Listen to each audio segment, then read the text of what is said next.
যখন আমরা story book পড়ি, আমাদের স্টোরি বুকে একটা জিনিস হেল্প করে, সেটা হচ্ছে স্টোরি বুকটা আমাদের ভিজুয়ালাইজেশন ক্রিয়েট করে, যেটা আমাদের লিসনিং এবং রিডিং এ খুব ইম্পর্টেন্ট রোল প্লে করে। এছাড়াও যে কোনো এক্সামই হোক না কেন, যে কোনো এক্সাম, সেটা জিম্যাট হোক, জিআরই হোক, বিসিএস হোক, অ্যাডমিশন টেস্ট হোক, সেইখানে আমাদের ভিজুয়ালাইজেশনটা খুব ইম্পর্টেন্ট রোল প্লে করে।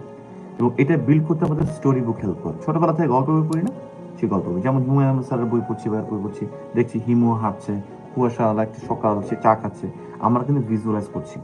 ভিজুয়ালাইজেশনে কি হয়, আমাদের যে চিন্তার জায়গাটা বাড়ে। তো ভিজুয়ালাইজ মানে কি, ভিজু মানে অডিও ভিজুয়াল বলে না, সেই ভিজুয়াল মানে দেখা।